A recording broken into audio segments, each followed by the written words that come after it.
میرے دوستوں، میرے بھائیوں، صحابہ کرام سارے کے سارے بڑی عزتوں کے مالک ہیں، شانوں کے مالک ہیں، لیکن ان میں سے جو حضرت عثمان غنی رضی اللہ تعالیٰ عنہ کی شان ہے، عثمان غنی رضی اللہ تعالیٰ عنہ والسابقون الاولون من المہاجرین، وہ لوگ جو سب سے پہلے اسلام لائے مہاجرین میں سے حضرت عثمان غنی کے شمار ان لوگوں میں ہوتا ہے۔ یہ 5ویں نمبر پہ کلمہ پڑھنے والی شخصیت ہے، 5ویں نمبر پہ انہوں نے کلمہ پڑھا ہے۔ میرے آقا تو قرآن کے حافظ تھے، اور میرے آقا کے بعد صحابہ کرام میں جو پہلے حافظ ہیں وہ بھی حضرت عثمان غنی ہیں۔ حضرت عثمان غنی رضی اللہ تعالیٰ عنہ اور کاتب وحی کی شان بھی جناب عثمان غنی کی ہے۔ میرے آقا کریم صلی اللہ تعالیٰ علیہ وسلم کے اوپر جب وحی نازل ہوتی، یا حضرت عثمان غنی لکھا کرتے تھے، یا حضرت علی المرتضیٰ رضی اللہ تعالیٰ عنہ تحریر فرماتے، یا پھر حضرت ابی بن کعب رضی اللہ تعالیٰ عنہ ان کو یہ سعادت نصیب ہوتی کہ وہ کاتب تو تھے وحی کے، وہی لکھا کرتے تھے۔ حضرات محترم، اولین یہی لوگ ہیں کہ جنہوں نے اللہ کے کلام کو لکھا ہے۔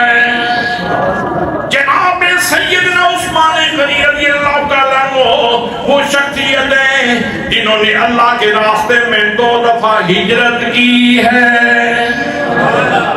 حبشہ کی طرف ہجرت کی۔ تو جو پہلا وفد ہجرت پہ نکلا مردوں اور عورتوں کا، جس میں 12 مرد اور 4 عورتیں موجود تھیں، ان کی قیادت کرنے والے کا نام حضرت عثمان غنی رضی اللہ تعالیٰ عنہ ہے۔ جناب عثمان غنی رضی اللہ تعالیٰ عنہ اپنی بیوی حضرت رقیہ جو نبی کریم صلی اللہ تعالیٰ علیہ وسلم کی بیٹی ہیں، ان کے ساتھ آپ ہجرت حبشہ فرماتے ہیں۔ میرے آقا کریم صلی اللہ تعالیٰ علیہ وسلم نے جناب عثمان غنی کی شان بیان فرمائی، فرمایا ان عثمان لأول من ہاجر بعد لوط، فرمایا اور لوگوں سن لو، جناب سیدنا لوط علیہ السلام جو اللہ کے نبی ہیں، انہوں نے کبھی ہجرت کی تھی، اپنی بیوی کے ساتھ ہجرت فرمائی، اور جناب لوط علیہ السلام کے بعد جو پہلا مسلمان ہے جس نے اپنی بیوی کے ساتھ اللہ کے لیے ہجرت کی ہے، اس ہستی کا نام جناب سیدنا عثمان غنی رضی اللہ تعالیٰ عنہ ہے۔ اللہ پاک ان کی شانیں بیان فرمائے، اللہ کے رسول ان کی شانیں بیان فرمائے، اور آج کے بعد خبیث الفطرت لوگ، کمینہ مزاج، خسیس الفکر، خبیث الفکر لوگ ان ہستیوں کے اوپر تان کریں۔ میں لعنت بھیجتا ہوں ایسے شخص کی زبان کے اوپر اور ایسے شخص کے دماغ کے اوپر جو ان ہستیوں کے بارے میں برا سوچتا ہے۔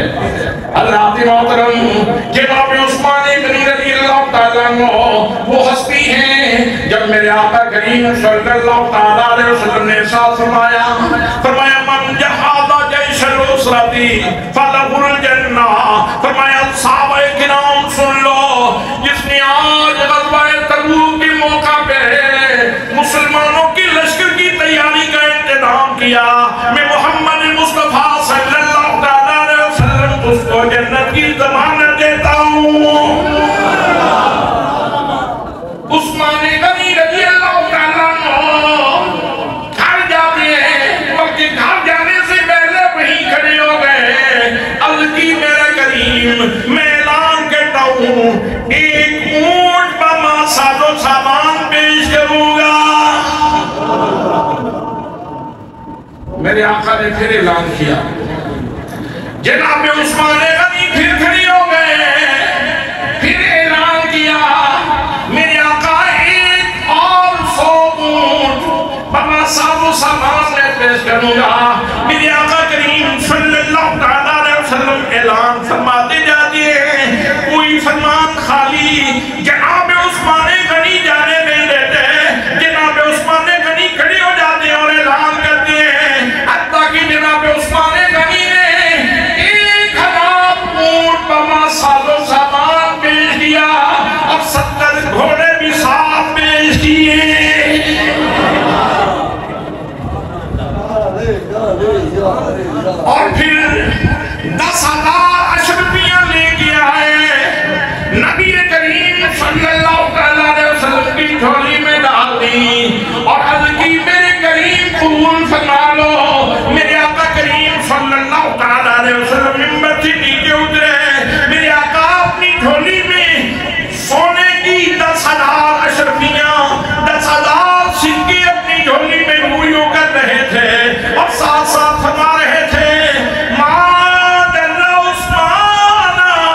کے بعد عثمان جو بھی عمل کرے تو وہ عمل اسے نقصان نہیں دے گا. سبحان اللہ سبحان اللہ سبحان اللہ. اتنی بڑی سند، اتنا بڑا سرٹیفکیٹ. حضرات محترم پھر یہ منظر بھی دیکھو، جب نبی مکرم صلی اللہ علیہ وسلم ہجرت کر کے مدینہ میں آئے تو یہاں مدینہ کا پانی کڑوا تھا. ایک کنواں میرے روما کا ایسا موجود تھا جس کا پانی اچھا تھا، صحت افزا تھا. اب میرے آقا نے فرمایا کہ جنت کے چشمے کا میں اس سے وعدہ کرتا ہوں. جناب عثمان غنی مالک کے پاس گئے جس کی ملکیت میں کنواں تھا، اس کو پیسے دیے جتنے اس نے مانگے دے دیے، اس کی جھولی میں ڈال دیے اور کنواں خرید کے جناب عثمان غنی رضی اللہ تعالیٰ عنہ نے مسلمانوں کے لیے وقف کر دیا.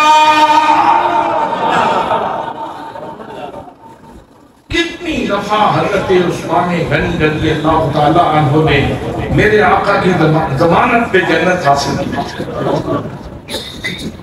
مسجد نبوی کی توسیع کا معاملہ ہو تو پیش عثمان غنی ہے.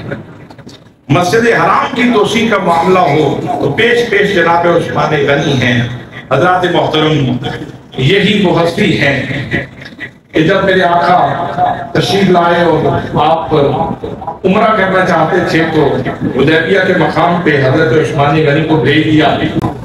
عثمان غنی رضی اللہ تعالیٰ عنہ میرے آقا کریم صلی اللہ تعالیٰ علیہ وسلم کے سفیر بن کے گئے تاکہ نبی کریم کا بیانیہ ان کو بتائیں کہ ہم لڑنے کے لیے نہیں آئے، ہم جنگ کرنے کے لیے نہیں آئے، ہم اللہ کے گھر کی زیارت کرنے کے لیے آئے ہیں. پرامن طریقے سے اللہ کے گھر کی زیارت کر کے ہم واپس لوٹ جائیں گے.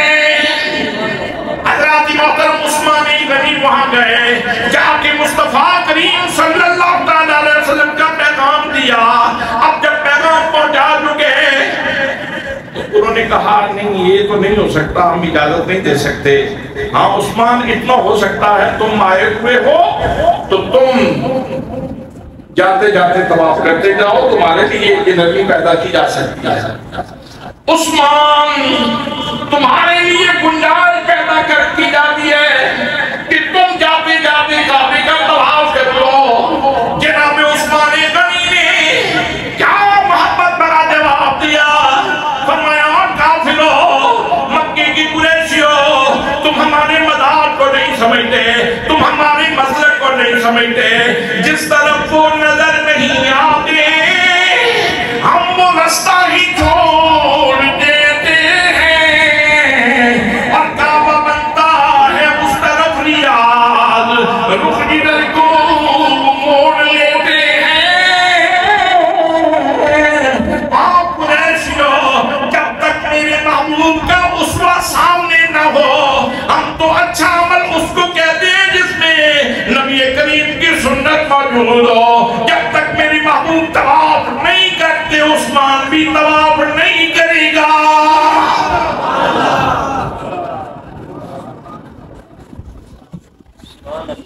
مشہور ہو گیا کہ عثمان کو شہید کر دیا گیا ہے. اب معاملات دو تھے.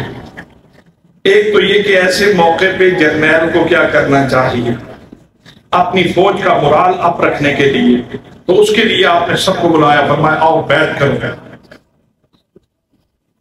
سب سے بیعت لی. اور دوسری بات یہ تھی کہ عثمان کے بارے میں جو حقیقی بات ہے اس حیات میں ہے یا اگلے جہان چلے گئے ہیں، یہ بات بتانا بھی ضروری تھا. تو اس غلطی کو دور کرنے کے لیے اور غلط فہمی کو دور کرنے کے لیے آپ نے فرمایا یہ ہاتھ عثمان کا ہاتھ اور یہ بیعت عثمان کی بیعت ہے.